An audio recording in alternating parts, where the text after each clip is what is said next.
What's going on, everybody? Keith here in June. Two Guys How To, and today we're going to show you how to make actually a bait box that goes inside your live trap.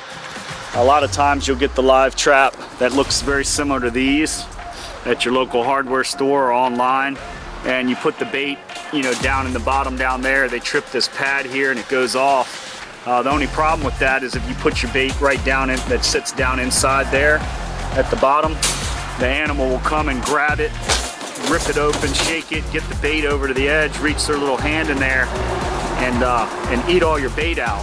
Or they'll go in, get the bait, and not trigger this foot trigger switch here that goes off. That's what shuts the actual front door on these.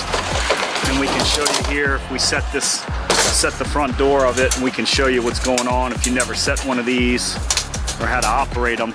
They've just got a little latch bar right there that goes underneath this little notched out area. So basically when they touch that trigger back in there, the door goes down. And actually reset it for him one time real quick, June.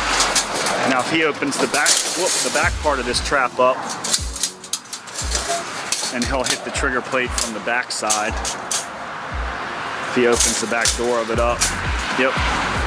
And you can see down inside there, he reaches in the back and hits the trigger. Boom, the door comes down. Which in theory works great, but a lot of times, sometimes they'll come and they'll step over this trigger pad here, grab the bait and go back over if they're smart, or they'll knock it over on the side and the bait will fall down, and then they'll flip it over one more time like this, and then the bait will be right here and they'll reach through and grab it and eat it. So we're going to show you how to make a box that sits inside of these that will actually hold your bait. It'll dangle the bait, and you can see June had made one here already. And basically the wind comes through and it gets that air, hits that bait and goes all over and actually draws the animal in. And while they're inside the trap, they have to fight to get it out. They have to keep grabbing it and messing with it. And while they're grabbing and messing with it, they hit this trigger plate right here, and boom, that's the ball game. So it's very simple. We've got some scrap wire around here that June has down there on the ground. We'll bring it up on the back of the truck. And you can get this is like finer mesh than chicken wire. It's almost like a squirrel kind of cage wire.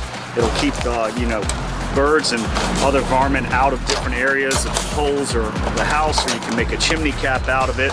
The squares are about 1/2 inch by 1/2 inch square. And you can see it if I put my hand up there.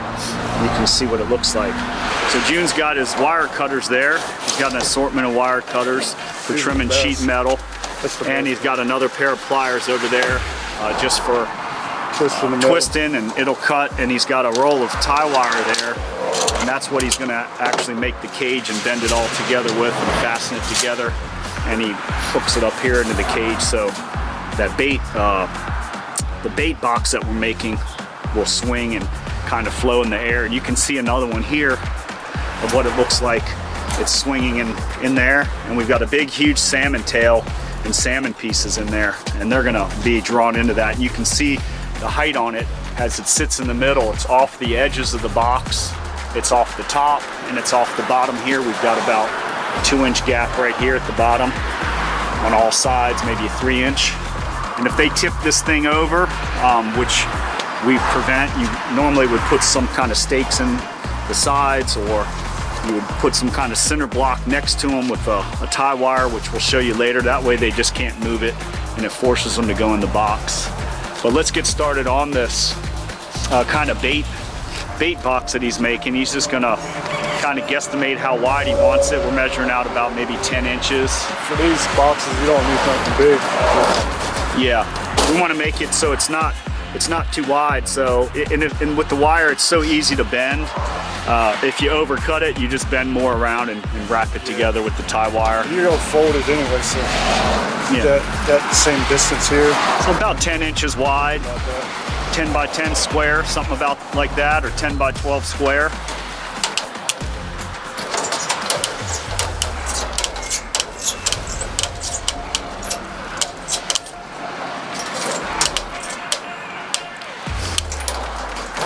He's probably about 10 by 13, something like that.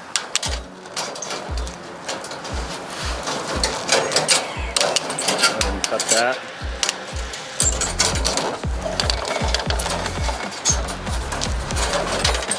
I'll hold this side here where you cut that there. There you go.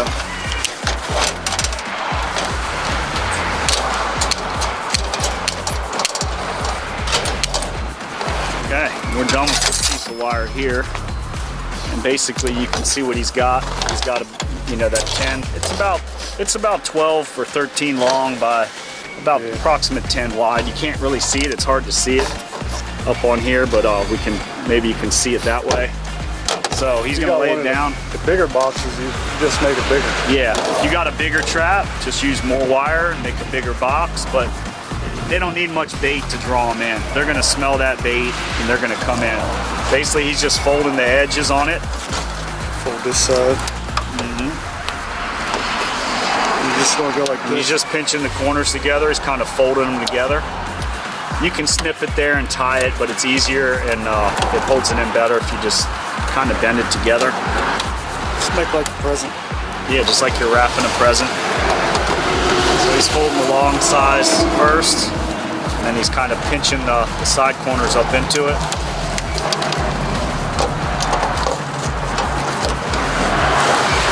Nothing fancy. And then here's your lid. And then he's bending it right there just to make his lid that's going to wrap over it. And you want to make it kind of longer on the top lid, that way you're going to keep opening it and closing it until it gets worn out over time. But he's just bending the corners there and is kind of going to make a hinge system out of it, where he puts his bait down in there and he shuts it back. Just snip this a little bit, couple of these. Just snipping the side ends there. Back to the corner. Yeah, that way you can make a nice hinge out of it. And bend nice and easy. You fold the sides over.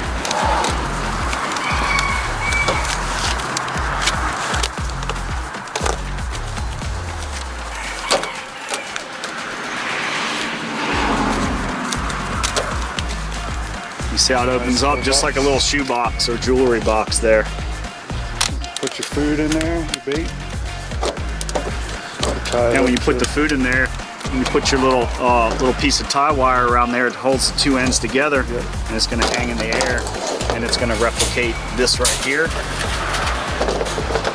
And he's got a little piece of tie wire he's going to cut off of there.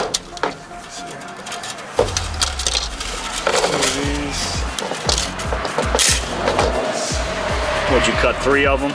Yeah, 2 long. Okay, so one's going to be his lock system, and the other 2 are going to be for hanging the bait box inside the trap. And you can use like a dog leash clip right there if you wanted to. You can put a little leash clip in there or something, a quick connect that's going to be a little bit easier. We just use the tie wire.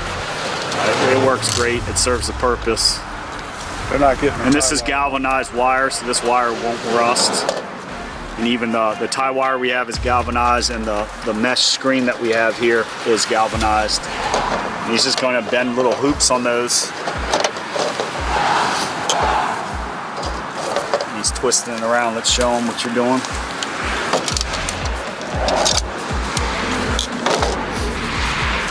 Nothing fancy. That's going to hang from the top. And if you want to do a snap trap too, that's buried down in the ground, if you suspend one of these in the air over the snap trap, they're going to come and mess with this, and they're going to step right on that pad of that snap trap, and you're going to get them. So you can use these in and out of the cage.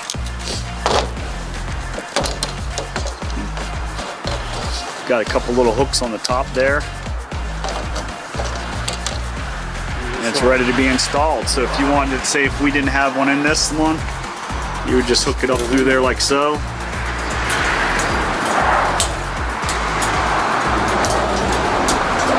And just tie wire these together pretty shut, shut them down. Boom. And then that way they can't rip this out. And that's it. So right now, do we want to bait? We're gonna show you how to bait the existing ones that we have. We have these existing ones here, And we're gonna just bait those up, take them down to the pond area where we're having a nuisance animal that's been eating all of our fish and our clams and everything else down there. Sometimes they'll get in your trash. We'll bait this up, take them down to our location. And the location actually is about 200 yards away from here. But we're gonna put the traps to where we can see them. So when we go down in the barn in the morning to feed the animals, we're gonna be able to look way down there and see if there's something that's inside occupying this trap. And that's what we generally do, because if you hide the trap too well, then you got to physically walk over to it. If you don't want to walk over to it and you want to look from a pair of binoculars or something, leave it exposed where you guys can see it from a far distance. That's not always the case. It's not it's easier said than done. But let's go back and bait this trap.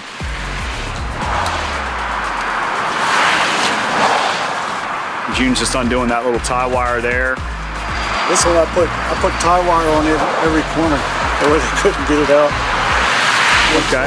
Well, you can use your new trap. You want to bait the new trap? Yeah. Bait the new one. That's the new box he made. We'll check the width here. It won't hit the sides. So we're good.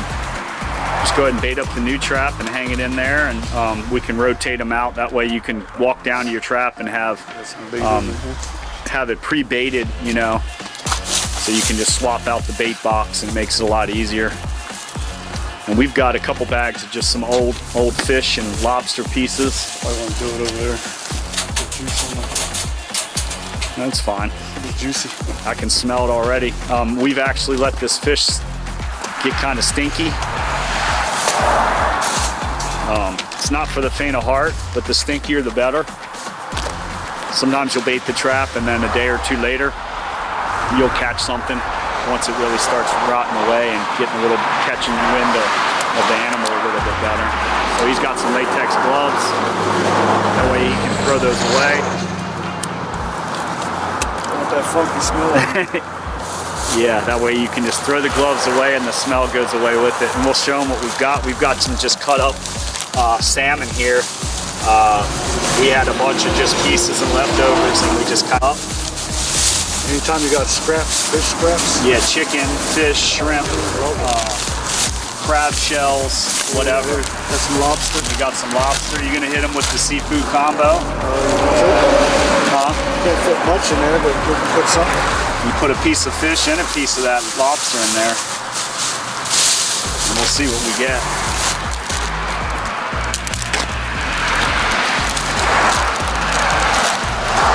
Got one whole lobster claw. He's gonna lay in there. Will fit.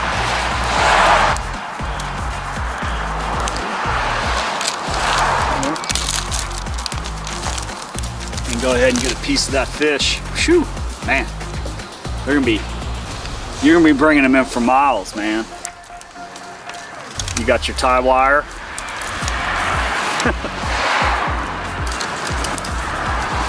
Yeah, you're gonna be bringing them in on this one.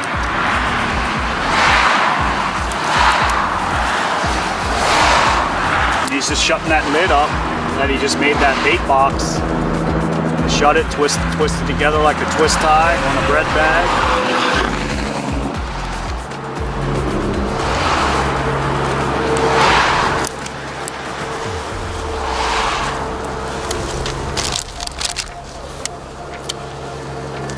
It's pretty good. If they get the bait out once they're caught in there, that's fine. At least they can eat overnight and not be as stressed out when you get them.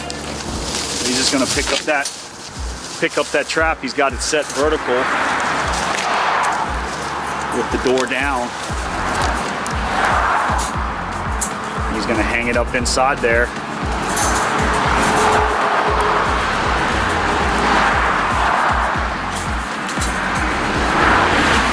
The wind is gonna catch that, and it's gonna take it, permeate it in the air way more than it being down on the ground. And they're not only gonna see it, they're gonna smell it. And they're gonna, once they find out they can't get to it from the outside of the cage, and they can't flip the cage over, and they can't, you know, dismantle the cage, they're gonna go inside.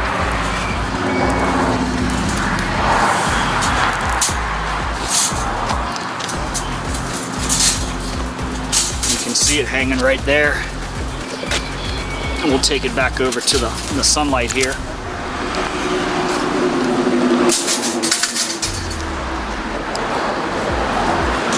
Yeah, you can see it.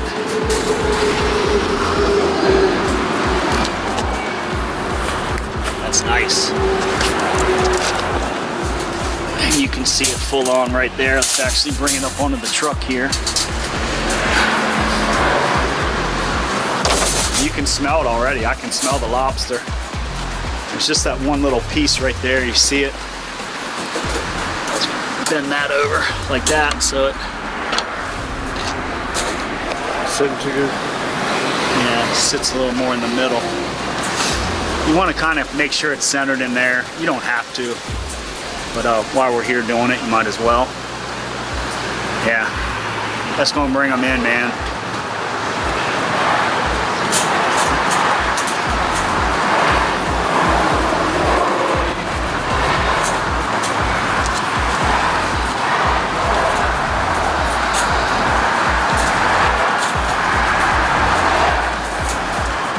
There we go. This door is a little bent. I don't know if we can straighten it up at all. But we're gonna go ahead and put this door back on there. This particular one has a slide lock, which is okay design. It's okay. The animals, man, they get rowdy. And you can see where it comes through here and pushes through, and this little part locks on there. That's okay design on this one. This one has a swing back as well with no lock system. So we just take a little cutlets of that tie wire, fold it over. And we're just gonna put the tie wire in a couple different areas right there. That way they cannot get out, because we don't want them just going in there and feeding them and then they sneak on out. We want to catch them and relocate them, take them to a totally different area. We take them about 5-6 miles up the road to the sanctuary and we let them go. And you can see he's just reinforcing these edges with tie wire. And we're gonna do one more over here. So both of these traps are set, baited, and we're gonna go down there and make sure we set them right onto a cinder block down there on each one so they can't tip the cage over. And this one's good. You trust this one? I don't think they can get out. No, this okay. It works. It looks kind of hokey, but it does work. So let's go ahead and you want to load these things onto the, just carry them down there or load them on the, okay. So let's take these down to the pond and set them, and we'll show you how to set them upright. And that's pretty much it as far as making the bait box. It works. It keeps the bait up high, it keeps it off the edges. It makes them where they got to come in and really fight to get into it, and then they step on that. All right, so we're down at the pond now. We're getting ready to set these traps, these live traps. And you know, it's not crucial on the location, but we're going to show you a good location. We've been looking around here in the yard, and you can see where they've, you know, took poops, and there's feces around here. And we're pretty much going to set it nearby where it looks like they've been going to the bathroom, like right here where the toe is on my boot. There's some there. That might be goose poop. That looked more like a goose doo-doo. But you can see these other scat. It's of fish scales, a lot of fish scales, and broken clam shells. You can see. So they're all around this area here. And we've been noticing them over right around in this area. So what we did is we brought some cinder blocks down here, and choosing your point or choosing your placement is kind of critical.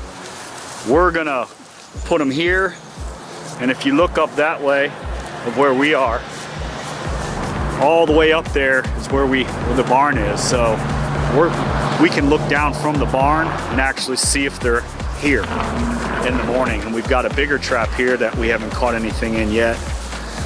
But we're gonna run them right around the edge here where they've been hanging out, and you can see where June's stepping. All of these scales of fish. I mean, they must have got our big carp we had down there. You can see these scales. And there's more right there, even all these scales. And it's like scales and clamshell busted up. A lot of scales. So whatever they've been eating, man, they've been eating good. That was a big fish that they ate. So basically we need to get rid of them. But the placement we're going to use is just right on this woods line, right on these weeds, where the weeds, you can see it, the pond is here. They're getting the clams and the fish from the pond, and they're just walking right up here and they're eating them. So that's where we're going to put the traps. And June's already brought down some pieces of cinder block and stuff that he's got. He's got some tie wire that goes around and through the inside of the cinder block. He's going to go ahead and set this trap. The trap door, you just lift it up. He's just going to feed that wire through the inside of the cage of the trap outside, and then we're going to wrap that around through the cinder block right there. That way that raccoon or whatever's not going to be able to grab this cage and rip it over, turn it over, turn it upside down. We've had them turn them on their side, upside down. They're pretty crafty. So he's got the tie wire that comes through the cinder block, and he's just going to tie wire it right there, tighten it up a little bit. That way if they shake this cage, which they will, they're going to shake it and try to get to that bait box back there. They can't flip it over. So once they figure out that they can't flip it, they can't really move it too much, they're going to go inside. So we've got our bait box back there, it's baited. If you check out one of our other videos, we show how to make one of those bait boxes. That's the bait hanging in there. And the doors are pretty simple. This one's kind of old school. Yeah, they're all the traps are different. We've got a bunch of them we've had for a long time. They're all different ways of setting them up. This one has a lock, so basically they can't get the door open. So you want to lift that up.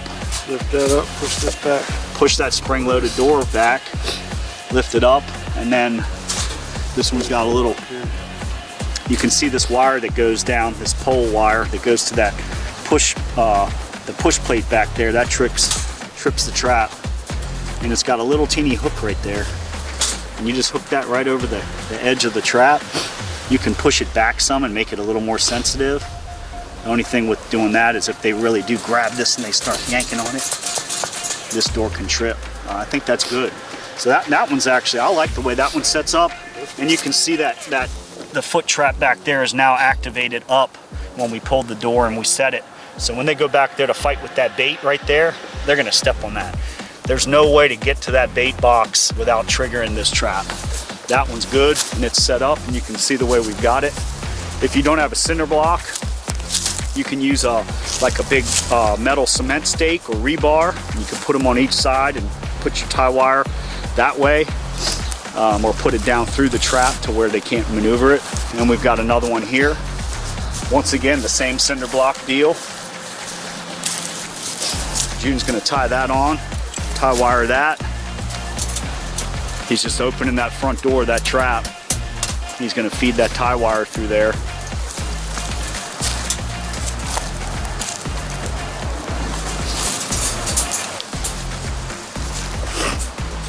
And if you wanted to, you could leave that tie wire on permanently to the trap. We took it off because we had caught some other animals, so we ran them up the truck, so we just left everything here with the cinder blocks. And he's just running that tie wire.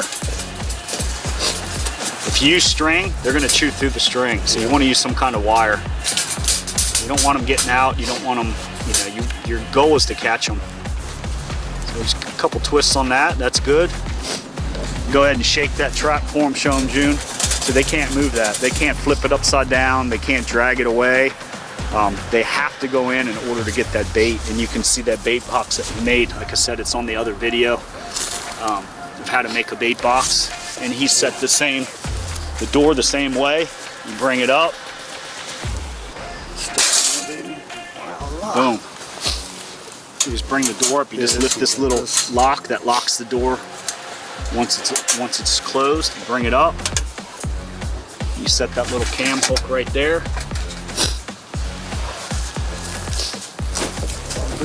And when you set that cam hook, you bring up this touch pad here, the push pad that's going to trip that door right there.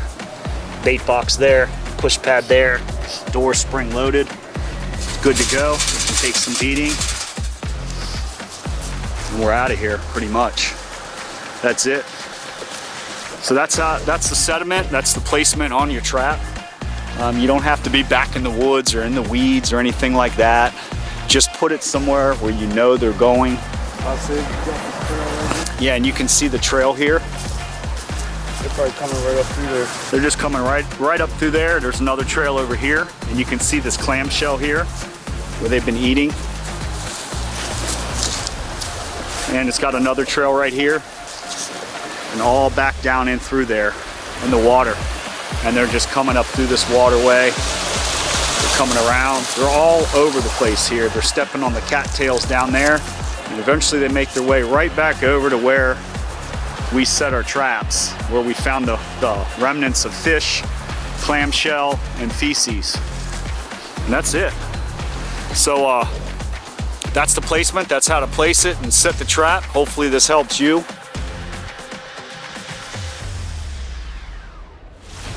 It's been a couple days since we set these raccoon traps, and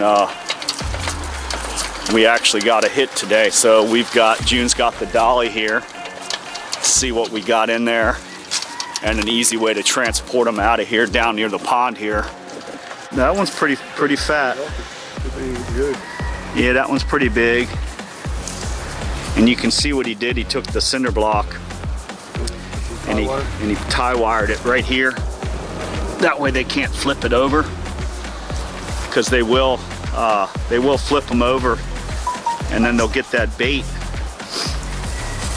over near the edge and kind of grab it through these holes right here. They'll put their fingers through the holes and grab it.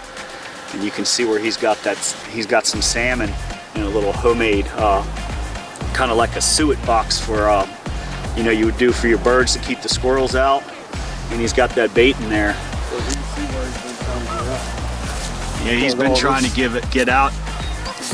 His arms have been coming outside of the cage, and he's been trying to get away. And because June has these cinder blocks here tie wired on, it can't flip it over. But look at these fish scales. Look at how many of them. Like, that's definitely carp. You see how big that is? And you can see here's the clam. So they're eating good in the neighborhood. They're Applebee's-ing it up around here for sure, and they have been for some while. There's another clamshell here. That's how big our freshwater clams are. You can see how big they are, and they're just destroying our stuff. And usually up around the side here, you'll see more and more traces of them with the broken clam shells. And they're physically eating them. They're getting the calcium out of them. And they know what they're doing. And they don't mean harm, but we're gonna relocate them. So let's get these up onto this dolly that we have. And we brought the dolly down so we don't have to carry them and get scratched on and all that. They're pretty scared, but and June's just gonna go ahead and undo that tie wire he's got wrapped around that brick, and we're gonna bring some more fish down later and bait it again.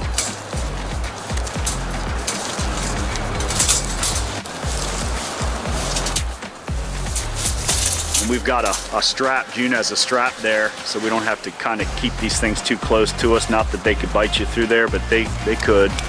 We just use the dolly. He's gonna hook the dolly up to it, or the strap up to the dolly, put the cages on, strap the cages, and then we basically just load them right onto the pickup truck.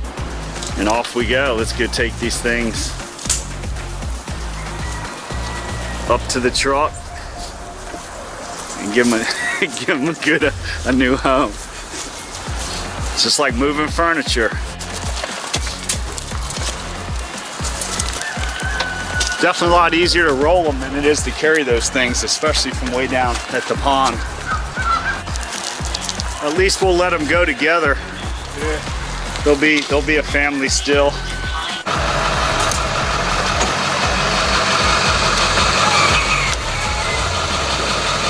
That's one.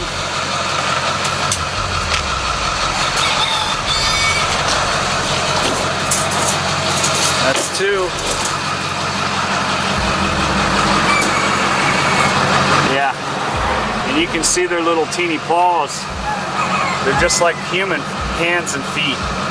They can just get into anything and grab it and pull it in and eat it. They'll flip these cages over. They'll flip them over till the bait comes out one of the bigger holes and reach their hand in there. So let's go on and get in the truck, relocate them to where they need to be. Get out of the cold, it's freezing outside today. So let's head on up the street and relocate these guys. So that's where we're gonna let them go, right down in this wooded area here. We're gonna take them a little bit further down the road. There is a creek down there. Saw some signs saying you can't really hunt or anything, so. Yeah, I see some preserve signs back there.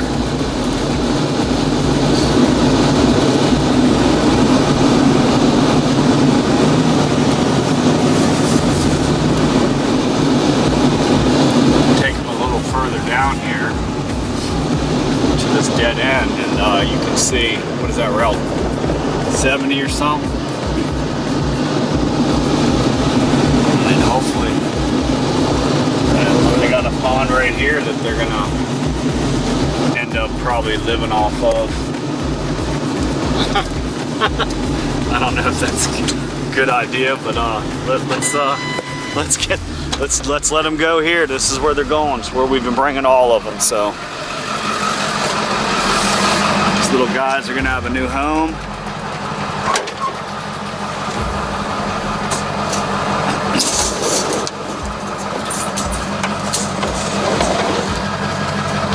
You want to let them go at the same time so they run together.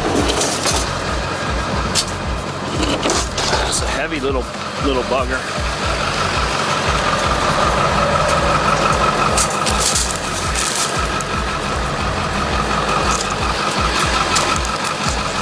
Let's see if I can get this one here. Ready? There they go. Pretty fat ones too. Yep, they're gone. And that's how you catch an animal. At least a raccoon or possums will go in those traps. He's got to be patient, maybe wait a couple days, change the bait up, make one of those boxes inside the trap. See how he's got it swinging? And that's a big old salmon tail right there. That helped because they couldn't trigger. Yeah, that way they can't reach their little fingers in through there and tip it over. If you make them work for that bait and they can't tip over that trap, you anchor it down with a stake or a cinder block. They're gonna go in after it, especially when there's not a lot of food to eat. So we're out of here, on to the next thing. Keith and June, two guys out too. Catch that animal, take it away. We're on to the next thing. So we're out, two guys out too.